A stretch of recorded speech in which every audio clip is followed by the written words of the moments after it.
Hello everyone. तो Indian polity by M Laxmikanth की series में हम दूसरा चैप्टर स्टार्ट करेंगे। दूसरा चैप्टर है मेकिंग ऑफ द कॉन्स्टिट्यूशन। तो जब इंडियन इंडिपेंडेंस एक्ट 1947 आया, उसके बाद जो है अपनी कॉन्स्टिट्यूंट असेंबली बनाई गई। इसकी डिमांड फ़िलहाल पहले ही हो चुकी थी। सबसे पहले इन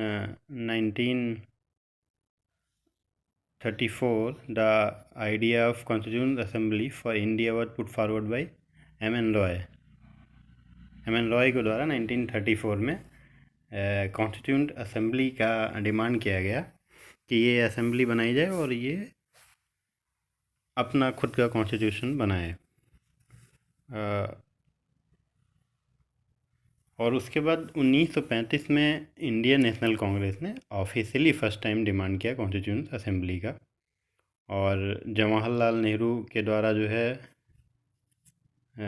डिक्लेयर किया गया कि constitution of free India must be framed without outside interference by a constitution assembly elected on the basis of adult franchise.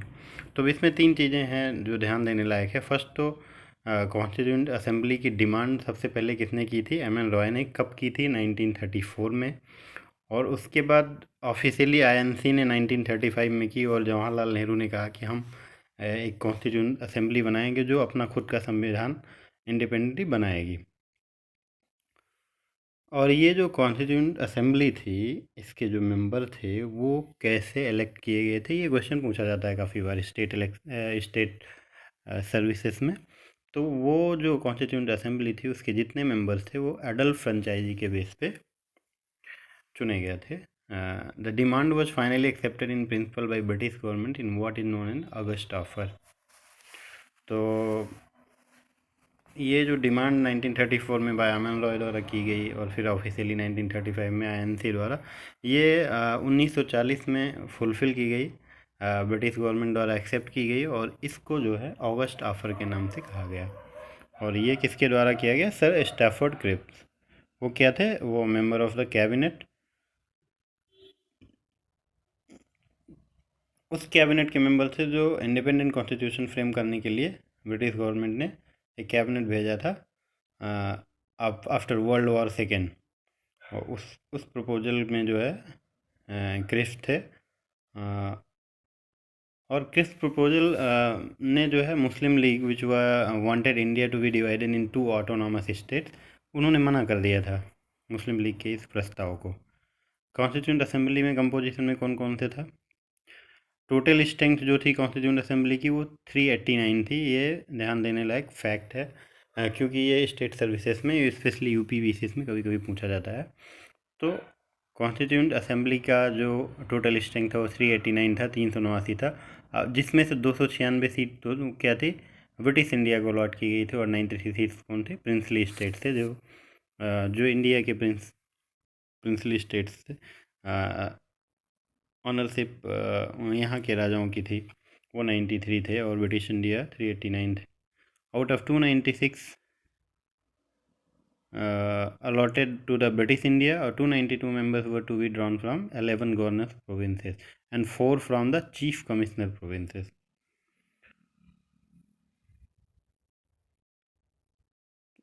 तो इतने मेंबर थे, यही मेन इसमें ध्यान देने लायक यही है। और सीट जो एलोकेट की गई थी, each British province were to be divided among the 3 principal communities. ये भी ध्यान देने लायक है। ये पूछा जाता है कि ये जो सीट डिवाइड की गई 3 मुख्य कम्युनिटीज के बीच में की गई थी, Muslim, Sikh and general, all except Muslim and Sikh, in proportion to the population. The Constituent Assembly was not directly elected by the people of India on the basis of adult franchise. The Assembly comprised representatives of all sections of Indian society: Hindus, Muslims, Sikhs, Parsi, Anglo-Indians, Indian Christian, SCs, STs, including women of all these sections. The Assembly included all important personalities of India at the time, with the exception of Mahatma Gandhi. तो ये question पूछा जाता है कभी कभी कि जो assembly थी उसमें क्या महात्मा गांधी पार्ट थे? महात्मा गांधी उस असेंबली में नहीं थे, बाकी सारे वीक पर्सनालिटीज ऑफ इंडिया उस समय उस असेंबली में थी। और हर कम्युनिटी के लोगों ने रिप्रेजेंटेशन किया था अपने सेक्शन का, लाइक हिंदूज के मुस्लिम के, सिख के, पारसी के, Anglo Indians, Indian Christian, SC and S T सभी ने रिप्रेजेंट किया था। फिर आते हैं हम working of the constituent assembly. Constituent assembly का जो फर्स्ट मीटिंग हुआ वो दिसंबर 1946 को हुआ। Muslim League boycotted the meeting and insisted in separate state of Pakistan. तो जो कॉन्स्टिट्यूंट असेंबली की फर्स्ट मीटिंग हुई दिसंबर 1946 में, तो उसको मुस्लिम लीग ने बाइकआउट किया। ये पूछा जा सकता है कि in the first constituent assembly is there Muslim League participated और not, though then you should know कि मुस्लिम लीग ने पार्टिसिपेट नहीं किया था, उसने बाइकआउट किया था और उसने इंसिस्ट किया था कि दबाव बनाया था कि एक अलग से राष्ट्र बनाया जाए पाकिस्तान। द मीटिंग वॉज दस attended by only 211 members. Dr. Sachidanand Sinha, the oldest member, was elected as temporary president of the assembly following the French practice. तो ये चीज़ आपको पता होना चाहिए कि ये क्वेश्चन पूछा गया कई बार कि who was the first president of assembly. तो फर्स्ट प्रेसिडेंट असेंबली के डॉक्टर सच्चिदानंद सिन्हा थे, लेकिन जब अगर बात की जाए कि who was the first elected president of assembly, then you should know that doctor Rajendra Prasad was elected as the president of assembly. तो इलेक्टेड प्रेसिडेंट पूछा जाए, निर्वाचित प्रेसिडेंट पूछा जाए असेंबली थे, तो वो डॉक्टर राजेंद्र प्रसाद थे। अगर ऐसे पूछा जाए कि वो was the first president of constituent assembly, तो डॉक्टर सच्चिदानंद सिन्हा थे। इन दोनों में कन्फ्यूजन बहुत होता है, लोग गलत कर देते हैं, तो ये ध्यान देने वाली बात है इसमें। तो अगर आप देखेंगे तो इस 4-5 लाइन में आपको कई सारे ऐसे क्वेश्चन मिल जाएंगे जो फैक्चुअल हैं और वो प्रीलिम्स में जनरली पूछे जाते हैं। कि फर्स्ट मीटिंग कब हुई, तो आपको जाना चाहिए दिसंबर 1946। एंड मुस्लिम लीग ने बाइकआउट किया, पार्टिसिपेट किया, तो यूसुफ दैट उन्होंने बाइकआउट किया और इंसिस्ट किया कि अलग राष्ट्र बनाया जाए। और कितने मेंबर्स द्वारा ये मीटिंग अटेंड की गई, तो 211 द्वारा की गई थी। इसमें डॉक्टर सचिदानंद सिन्हा जो है प्रेसिडेंट थे, नॉन इलेक्टेड। और उसके बाद doctor Rajendra Prasad elected president बने। फिर S C. Mukherjee, V T. Krishnamachari were elected as vice president of the assembly. तो असेंबली में 2 वाइस प्रेसिडेंट थे और एक प्रेसिडेंट थे elected, Rajendra Prasad. And vice president दो थे, S C. Mukherjee and V T. Krishnamachari. अब बात करते हैं ऑब्जेक्टिव रेजोल्यूशंस क्या है। ये कई बार क्वेश्चन पूछा गया है, यूपीएससी ने भी पूछा है और स्टेट सर्विसेज ने भी पूछा है। ऑब्जेक्टिव रेजोल्यूशन कौन था, किसने किया था, कब किया था, ये सब चीज़ें आपको जानना चाहिए। तो objective resolution on December 13, 1946, Jawaharlal Nehru move the historic objective resolution in the assembly. It laid down the fundamentals and philosophy of the constitutional structure. then you should know the uh, objective resolution very well, that it is launched by Jawaharlal Nehru on 13 December 1946.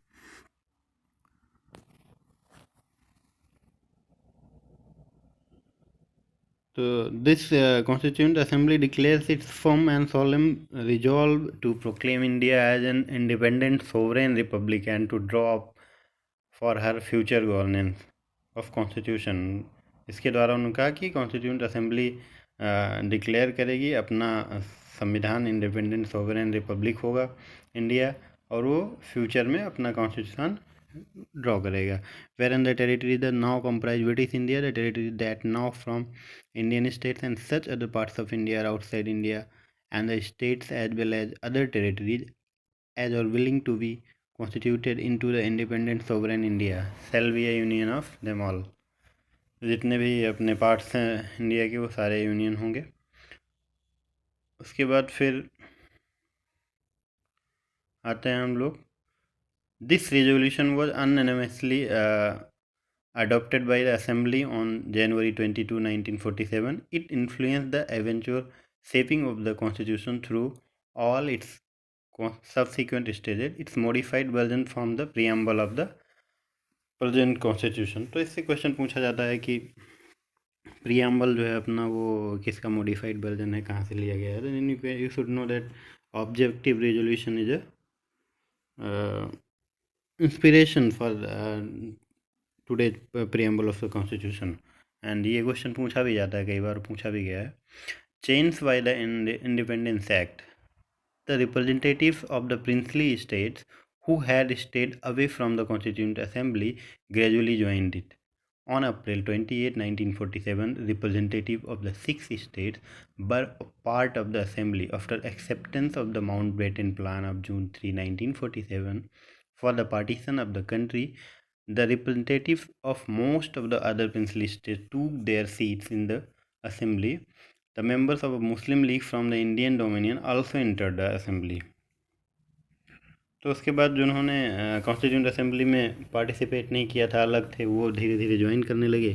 फिर मुस्लिम league ने भी join किया assembly. And Indian independence act of 1947 made the following 3 changes in the possible position of assembly. फिर 3 change हुए Indian independence act 1947 से कि assembly fully sovereign body थी.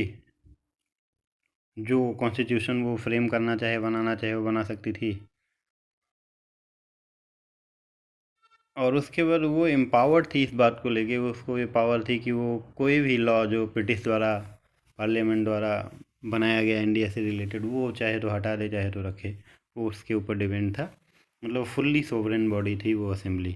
The assembly also became legislative body. In other word, 2 separate functions were assigned to the assembly, that is making of the constitution for free India and enacting of ordinary laws for the country. These 2 tasks were to be performed on separate days. Assembly became the first parliament of Free India, Dominion legislature. तो free India का पहला parliament कौन है? वही assembly, जो constituent assembly बनी. ये ध्यान देने लायक बात है. It was chaired by doctor Rajendra Prasad. And who was the chairman of the assembly? You should know Dr. Rajendra Prasad. It was chaired by G.V. Mavlankar. These 2 functions continued till November 26, 1949, when the task making the constitution was over.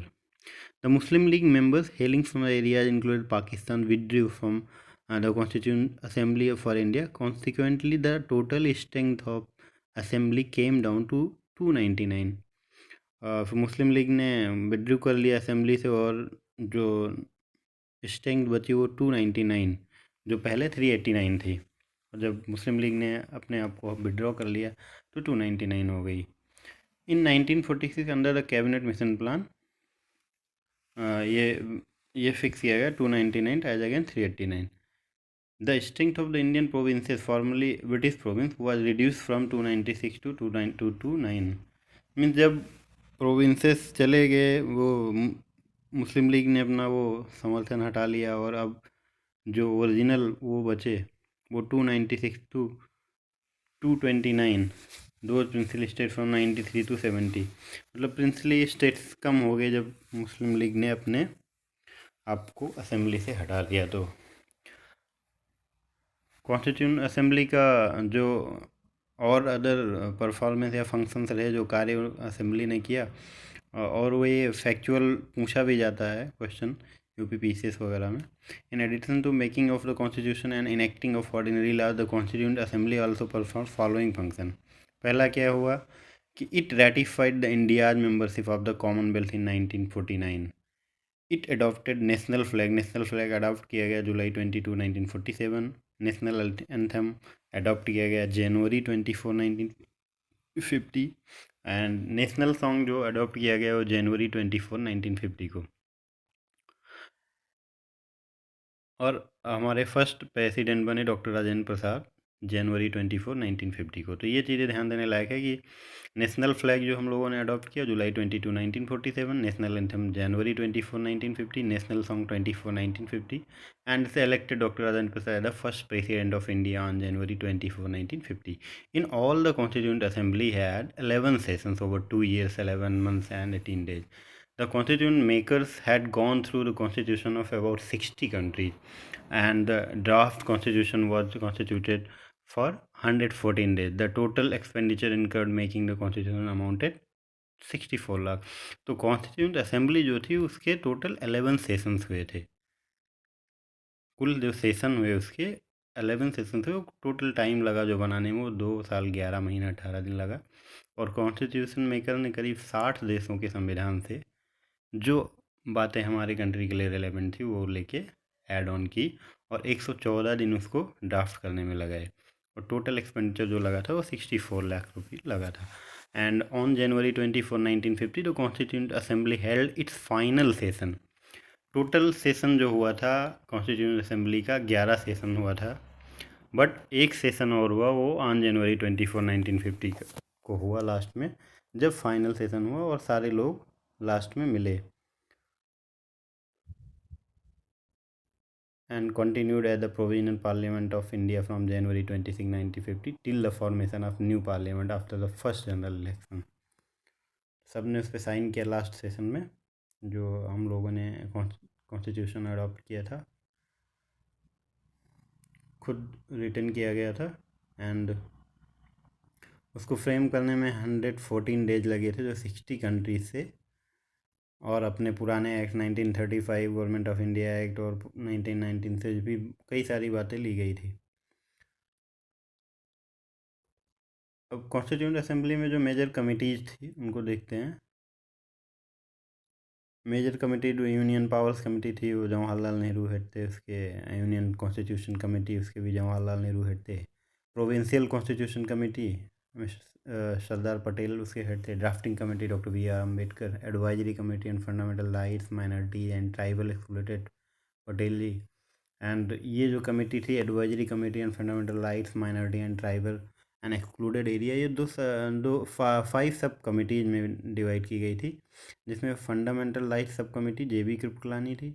Minority sub committee SC Mukherjee. North east frontier tribal areas and Assam excluded and partially excluded area sub committee Gopinath Bordoloi. Excluded and partially excluded area other than those in Assam sub committee AV Thakkar.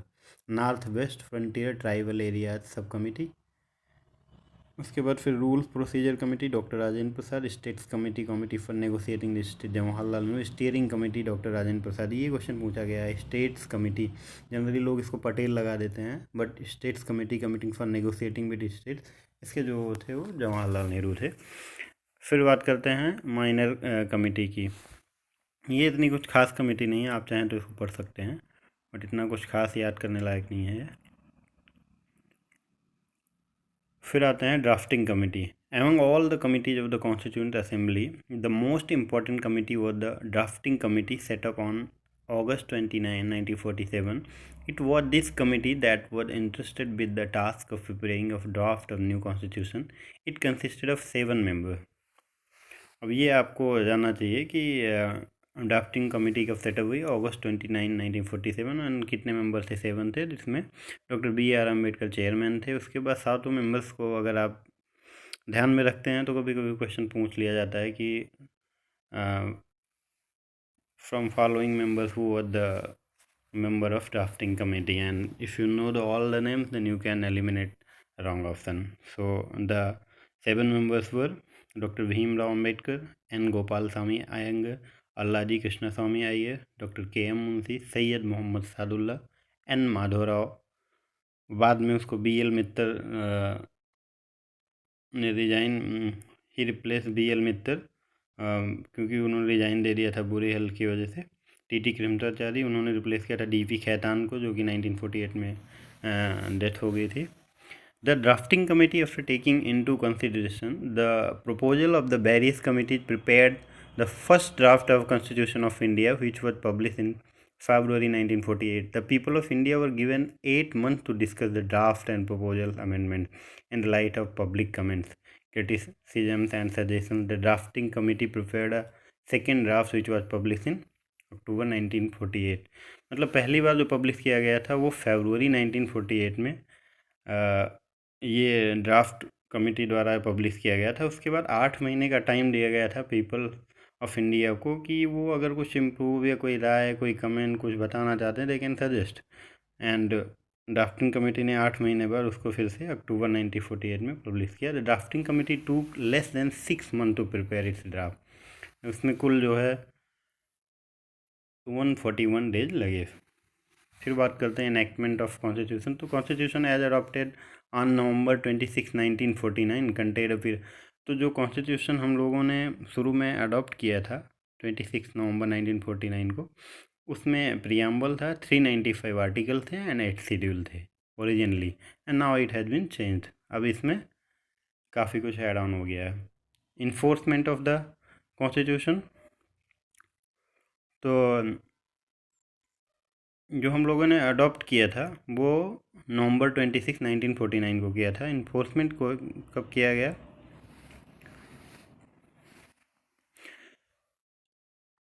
Some provision of the Constitution pertaining to citizenship, elections, provisional parliament, temporary and transitional provisions, and short title contained in Article 5, 6, 7, 8, 9, 60, 324, 366, 367, 379, 383, 88, 391, 392, and 393 came into force on November 26, 1949 itself. The remaining provision of the major part of the Constitution came into force on January 26, 1950. This day is referred to as the Constitution as the date of commencement and celebrated as the Republic Day. So you should know that the Constitution is adopted on November 26, 1949, and its remaining provisions, the major part of the Constitution, came into force on January 26, 1950. So you should know the Constitution, the date of commencement and different than when it was adopted. Sometimes in prelims they ask question based on it. So you should clear in your mind when the Constitution is adopted and when it enforced. कब इसको opt किया गया और कब इसको enforce किया गया, इसके नियम जो है लागू किए गए। फिर आती है expert committee of the Congress. While elections to the Constitutional Assembly were still in progress, on July 8, 1946, the Congress Party (ANC) appointed an experts committee for the purpose of preparing material for the Constituent Assembly. This committee consisted of following members: Jawaharlal Nehru was chairman, M. Asif Ali, K. M. Munshi, N. Gopalswamy Iyengar, K. T. Shah, D. R. Gadgil, Humayun Kabir, K. Santaram. अब कई लोग criticise भी करते हैं constitutional assembly को, तो generally तो पूछा नहीं जाता, बट कभी कभी पूछ लिया जाता है कि तो कई लोग जो क्रिटिक्स हैं उन्होंने कॉन्स्टिट्यूशनल असेंबली को कई ग्राउंड्स पे क्रिटिसिज्म किया है, बुराई की है। किसी ने बोला कि ये रिप्रेजेंटेटिव बॉडी नहीं थी, कुछ लोगों ने बोला सॉवरेन बॉडी नहीं थी, ये बहुत टाइम कंज्यूमिंग थी। फिर किसी ने बोला कि ये कांग्रेस जो डोमिनेटिंग थी, और उसके बाद ये लॉयर पॉलिटिशियन डोमिनेशन था, इसमें आम आदमी के चीज़ों को नहीं देखा गया। फिर डोमिनेटेड बाई हिंदूज था, कई लोगों का ये मानना है। Dominated by Hindus according to some critics the constitution assembly was a Hindu dominated body. Lord Viscount Simon called it a body of Hindu. Similarly Winston Churchill commented that constituent assembly represented only one major community India. So ये इनके criticism थे constituent assembly के। Now we can look at the some important facts that elephant was adopted as the symbol of the constituent assembly. तो कभी पूछा जाए कि constituent assembly का सिंबल क्या ऑप्ट किया गया था, तो elephant. Sir BN Rao was appointed as the constitutional advisor to the constituent assembly. Constituent assembly का एडवाइजर कौन था, सलाहकार कौन था, तो वो BN राव थे। HBR Iyengar was the secretary of the constituent assembly. Constituent assembly के जो सेक्रेटरी थे HBR आयंगर थे, एंड चीफ ड्राफ्टमैन जो थे वो SN मुखर्जी थे, और कैलीग्राफर जो उसको लिखे थे ओरिजिनल कॉन्स्टिट्यूशन हैंड रिटन में लिखा गया इटालिक स्टाइल में, वो प्रेम बिहारी नारायण रायजादा ने लिखा है। Original version was beautified and decorated by artist from Shanti Niketan including Nandlal Bose and Beohar Ram Manohar Sinha. हाथ से जो उसकी कैलीग्राफी की है प्रेम बिहारी नारायण रायजादा ने की है, बट उसका जो ब्यूटिफिकेशन किया है शांति निकेतन के नंदलाल बोस एंड ब्योहर राम मनोहर सिन्हा ने किया है। उसके बाद फिर calligraphy of the Hindi version of the original constitution was done by Vasant Krishan Vaidya. जो प्रेम बिहारी है ना वो इंग्लिश में किए हैं, एंड हिंदी वर्जन में जो किए हैं वो Vasant Krishan Vaidya, and elegantly decorated and illuminated by Nandlal Bose. So बात करते हैं Hindi text of the constitution.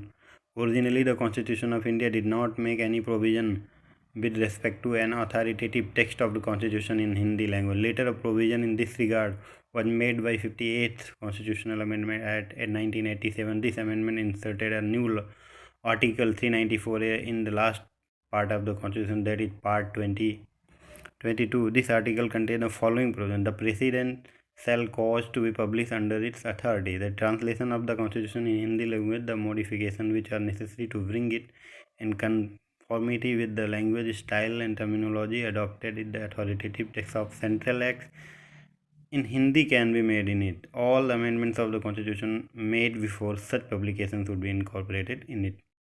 The translation in Hindi of every amendment of the constitution made in English. तो बाद में हिंदी के लिए भी वो किया गया। फिर बात करते हैं हम British India province. 11 British India province थे, जिसमें कॉन्स्टिट्यूंट असेंबली में उनको 292 सीट एलोकेट की गई थी। प्रिंसली स्टेट जो इंडियन स्टेट थे उनको 93 की गई थी। चीफ कमिश्नर प्रोविंस में 4 सीट की गई थी। उसके बाद पार्टी वाइज बात करें तो किसने जो इलेक्शंस हुए थे कॉन्स्टिट्यूंट असेंबली में किसने कितनी सीट जीती थी। कांग्रेस सबसे ज़्यादा जीती थी 208। कभी कभी क्वेश्चन पूछा जाता who one the maximum seat in constituent assembly election, and sometime they ask who was the second runner up, then you should know Muslim league. UPSC में तो कभी कभी पूछा जाता है कि मुस्लिम यूनियन पार्टी या किसी पार्टी का नाम उठा के पूछेंगे कि क्या इंडिपेंडेंस से ये ज़्यादा जीते थे, तो आपको पता होना चाहिए कांग्रेस 208 जीती थी, जो सबसे ज़्यादा थी। नंबर पता हो, बट ये क्रोनोलॉजी पता होना चाहिए कि कांग्रेस सबसे ज़्यादा जीती थी। मुस्लिम लीग 73 उसके बाद जीती थी, और थर्ड पे इंडिपेंडेंट लोग थे। उसके बाद सारी पार्टियाँ एक एक जीती थी। फिर अगर कम्युनिटी वाइज बात करें तो हिंदू जो है 163 थे रिप्रेजेंटेशन में, मुस्लिम 80 थे, शेड्यूल कास्ट 31 थे, Christian 6, backward 6 and so on. फिर उसके बाद ये सब चीज़ें उतनी ज़रूरी नहीं है, आप चाहें तो पढ़ सकते हैं खुद से। और ये सेकेंड चैप्टर इसी के साथ ख़त्म होता है। अगली सीरीज हम फिर स्टार्ट करेंगे salient features of the constitution. Thank you for watching.